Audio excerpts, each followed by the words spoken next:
Good afternoon, everyone. I hope I'm audible to all of you. Uh, as we had decided before the MCQ started, that I will be recording a class on this one poem, All Things Will Die.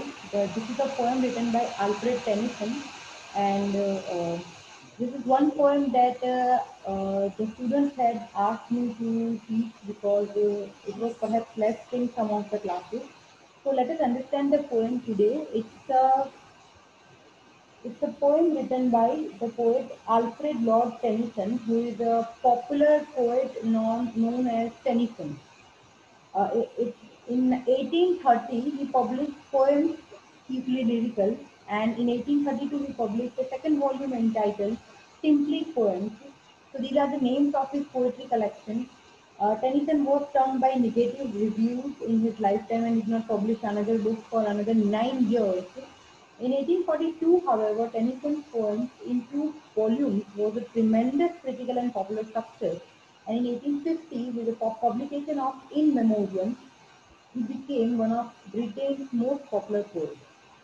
He was selected poet laureate in succession to Wordsworth and remained so for much of Queen Virginia's regime. At the age of 41, he had published himself as the most, he had established himself as the most popular poet of the Victorian era. In 1859, he published the first poems of Ideals of the King, which sold more than 10,000 copies in 1 month.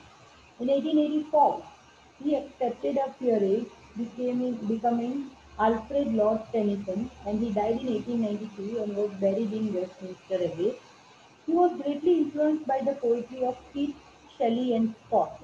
His poetic career spanned for nearly half a century, and his poetry reflects the middle class ethos of the Victorian age. He often uses the myths of the past to explore human mind. He is the second most frequently quoted writer in the Oxford Dictionary of Quotations after Shakespeare. So this is Alfred Lord Tennyson. This is the small description of the poet that I told you. Now our poem, as you can see, this is the poem. Uh, I'm showing the poem to you right now, and you can see this poem. Perhaps I have shared the poem with you on Classroom, and if I have not, it is available on internet. If you don't have textbook, you can easily get the poem from internet. You just have to write "All Things Will Die" by Alfred Tennyson, and it will be available to you. So let us understand the poem. All Things Will Die by Alfred Tennyson. Clearly the blue river chimes in its flowing under my eyes. Warmly and broadly, the south winds are blowing over the sky. One after another, the white clouds are fleeting. Every heart this May morning in joyance is beating, full merrily. Yet all things must die. So here the first stanza is over. All things will die. Clearly the blue river chimes. Chimes means shines, and it's flowing under my eye. The blue river is shining in my under my eye. I can see the blue river shining. Warmly and broadly the south winds are blowing over the sky. And I can see that the winds are blowing over the sky. One after another the white clouds are fleeting. The clouds are fleeting. They are swimming in the sky. Every heart this May morning in joyance is beating, and every heart means every person, every human being is so happy. Every creature in this world is so happy in this May morning. It is every heart is beating in joyance, full merrily. Yet all things must die. So as you can see in the first stanza, the poet has described a beautiful natural scene where the clouds are fleeting, the river is shining, and every person is very happy. But then he says, yet all things must die. So as the first stanza suggests that everything is so beautiful in this world, but it is going to end someday. Let us go ahead. For all yet all things must die. The stream will cease to flow, the wind will cease to blow, the clouds will cease to flee, the heart will cease to beat, for all things must die. So everything that was beautiful in narrated in the first stanza that the river is shining, the wind is blowing, the clouds are fleeting, the heart is beating. Every beautiful thing is actually going to stop to be beautiful. The poet says the stream will cease to flow. The stream, meaning, uh, the stream means झरना. तो river के बदले में यहाँ पे झरने की बात करी गई है. The stream will cease to flow, it will stop flowing. The wind will cease to blow, the wind will not blow anymore, the clouds will not fleet anymore, and the heart will not beat anymore. For all things must die, all things must die, because everything is going to end someday. Spring will come nevermore. Spring. Here, spring stands for pleasure, spring stands for beauty, spring stands for happiness in life. Spring will come nevermore. Spring, which is considered to be the symbol of happiness, pleasure, and good timing, will come nevermore, the poet says. Oh, vanity! Vanity means self love. Oh, vanity! Death waits at the door. The death is waiting at the door. See, our friends are all forsaking. Our friends are all giving up. They are saying they are leaving us. They are forsaking. They are giving up. The wine and the merrymaking, we are called. We must go. The wine and the merrymaking is going to stop. We are called. We must go. They are calling us. Who is calling us? Death is calling us. We must go. Laid low, very low, in the dark we must lie. So now we are full of happiness and pleasure, but we have to lay low, very low. In the dark we must lie, and we are supposed to lie in the dark. The merry glees are still. The voice of the bird shall no more be heard. The merry glees, glees लहरें, पानी की लहरें, merry glees are still, are quiet, are stopped. The voice of the bird shall no more be heard, and you will not be able to hear the voice of the bird, nor the wind on the hill, and there will be no wind on the hill. Oh misery! Hark! That is calling. Oh misery! Hark! Hark means listen. That is calling.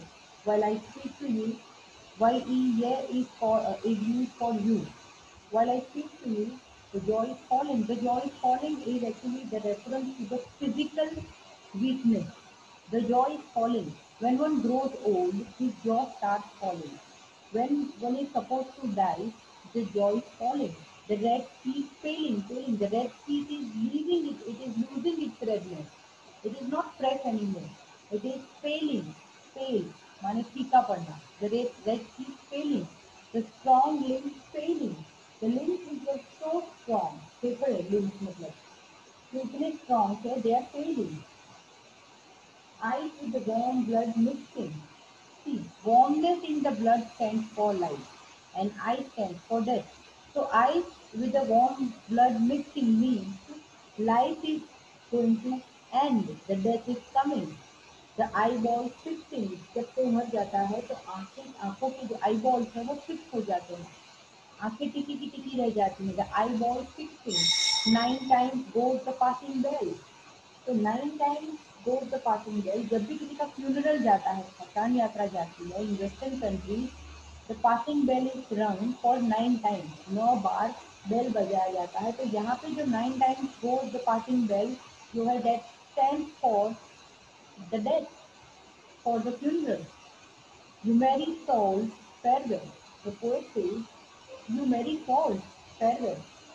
You say farewell to someone when you are leaving, when you are departing. The old earth had a birth, as all men know, long ago. The old earth, ये जो पृथ्वी है, it had a birth.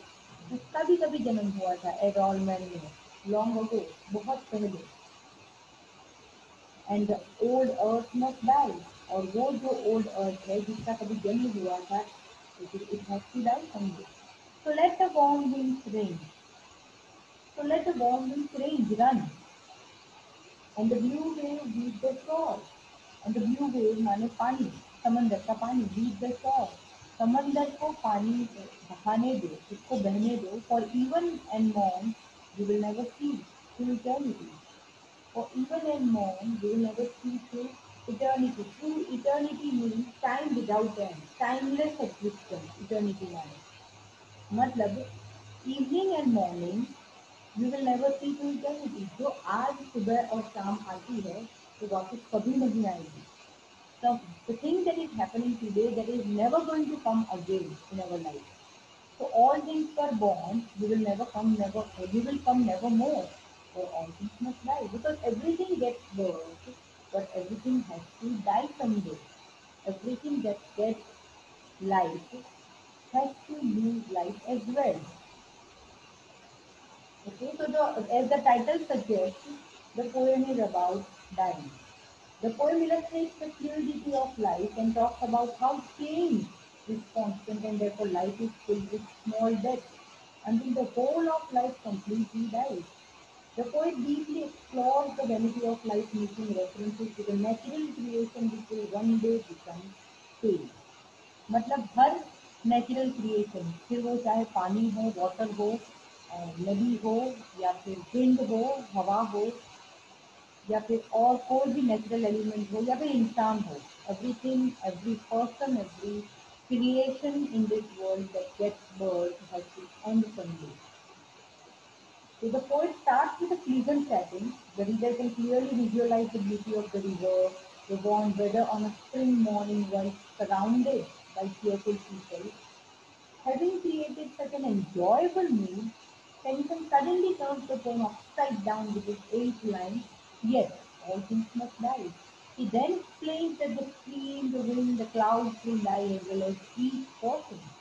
The poem continues to imply that all things are in fact constantly dying as they continue to live, and this becomes clear in the line, "Hark, death is calling.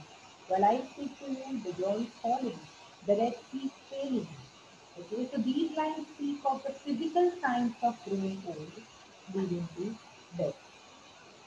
So as I have told you, the poem is, see, it is on death. The poem is about death, but it is not pessimistic poem. The poet does not want to say that we should stop living.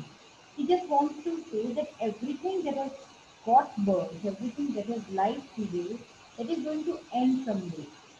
And that is why we should realize the importance of each and every moment in this life. हमें हर एक moment का importance समझना चाहिए, क्योंकि हर वो घड़ी जो अभी आ रही है वो वापस कभी भी नहीं आएगी.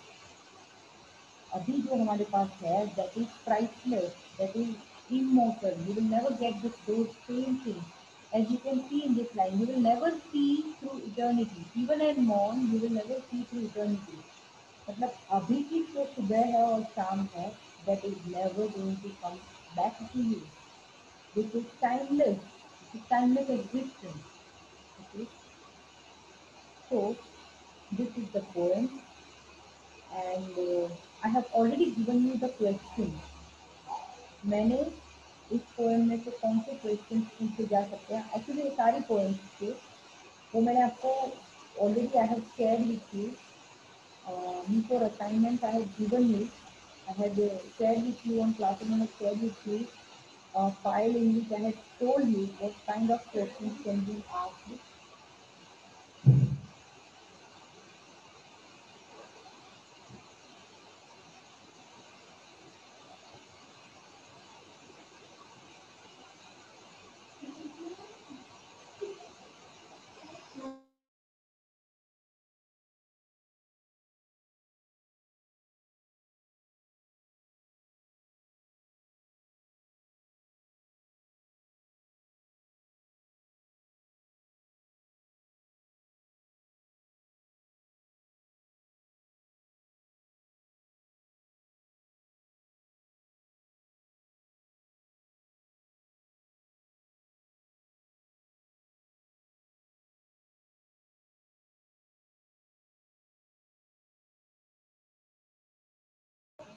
So please go through those questions and you can find their answers. I have explained the poem to you, and I will also share with you. I mean, I have also shared with you the material. I mean, the questions from this poem, and I have explained the poem to you. If you wish, you can write the from poem you get only short questions. मतलब आपको short questions पूछते हैं poem में से, वो share करी हुई है, करे हुए हैं questions, और उनके answers आपको लिखने हैं. लिख के ready रखिए और पढ़ के रखिए, and be prepared for everything else. Okay.